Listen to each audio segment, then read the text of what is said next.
Hey friends, thanks for coming back to PRM. Tulsi Gabbard is running for president, and it's a mixed bag. There's a lot of controversy, a lot of talk online about her record, and that's a good thing.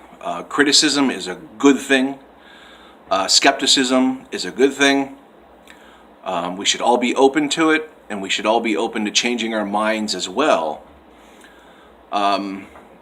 But I guess back in the day, Gabbard, who is one of the youngest elected Congress people in Hawaii, at the age of 21, she was elected. That's a very young age. Think about where you're at.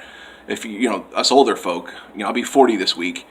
Think about where you were when you were 21. When I was 21, I was still in my libertarian phase. I was still clearly delusional. Like, you're a kid at 21, and I'm not even saying that that's not derogatory. That's very legitimate. So for a 21-year-old to get into a situation where they're a congressperson is kind of mind-blowing. It feels mind-blowing to me when I think about myself at 21. So that's one thing there. But the controversy surrounding Tulsi Gabbard is her homophobic statements and votes against the LGBTQ community back in 2004-ish, early 2000s. I guess she opposed civil unions. She opposed gay marriage openly and rallied against it. And that doesn't sound good. That doesn't look good on paper. That's alarming. We should be alarmed. You're valid in being alarmed there. But I kind of wanted. Obviously, she's since then she has definitely regretted those statements. But I wanted to dig into a little bit more about like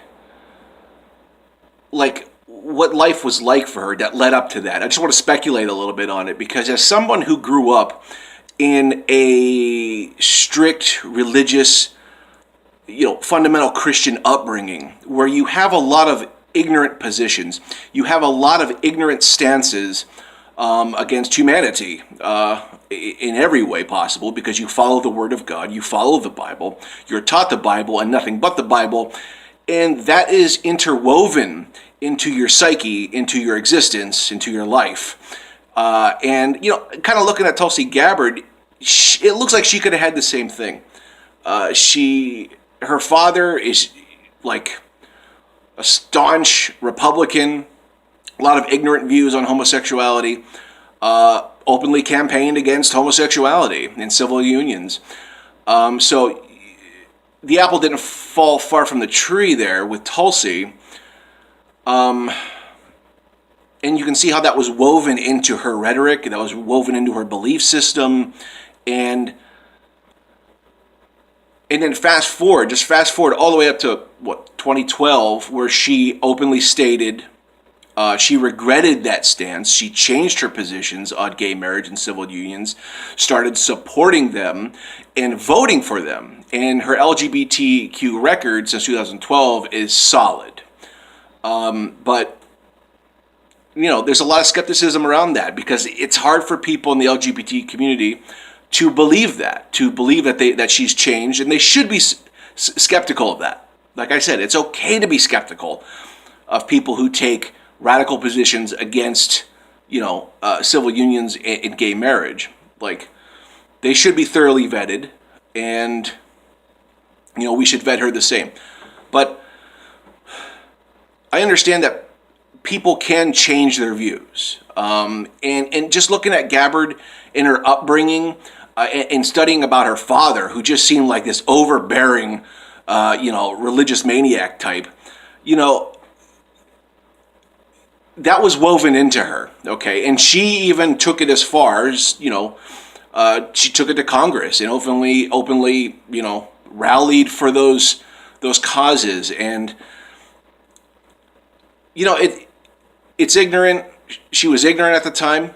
I'm not trying to make excuses. I'm trying to be very clinical here, like, because I feel like I was in that same position where it's like I maintained those interwoven religious fundamental views as a young adult. Not hers. I was never against gay marriage or civil unions, but I still had some ignorance that was left over from those days of being indoctrinated into a very strict religious system that doesn't allow wiggle room for free thought or human rights or any of that stuff.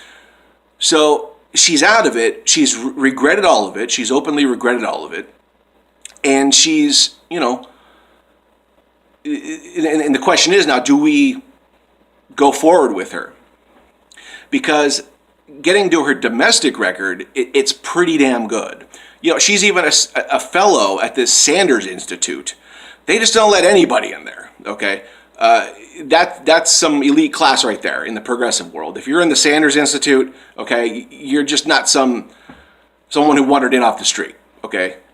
So I have to take that into consideration. She's held as a domestic progressive champion. She called for restoring Glass-Steagall. She opposed cuts to Medicare, Medicaid, Social Security. She opposes nuclear energy.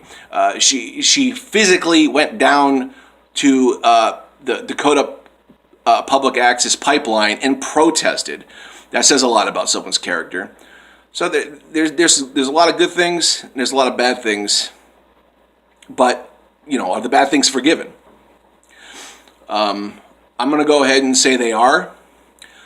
For me, it's okay. It's okay if you're not. Like I said, skepticism is good, vetting is good. Go with it. Go with your heart. Go with your gut. My heart says she's evolved, she's worked through it, and she fully regrets it. Her foreign affairs record is kind of weird. I mean, she went over to see Assad, who notoriously gassed his own people, and people were drawing a correlation to her and like her being an ally with him in some way. Like, really? That sounds kind of odd. I choose to see it through, she went over there as an olive branch, a peacemaking mission. Looking at it, anything outside of that context, I'm just not willing to buy at this point. I mean, change my mind. Leave a comment and change my mind. But that seems kind of weird. But she does have some connections to radical Hindu nationals in India, because she's a Hindu herself, so she's interwoven into that foreign community. I need to do a deeper dig on that. I need to do some more research because I don't really know too much about the connections. But what I do know is that they are supposedly right-wing nationals in India. That does not sound good. Let's see what else. Steve Bannon also complimented her. How good is it to get a compliment from Steve Bannon? Doesn't sound good. Doesn't look good on paper. But I don't know, man. Her domestic record is solid, and as a progressive, I look for that. That's the number one thing I look for. But I get your skepticism. Let me know. Drop a comment and let me know what you think about Tulsi. Would you vote for her? Are you condemning her? Let me know what's up.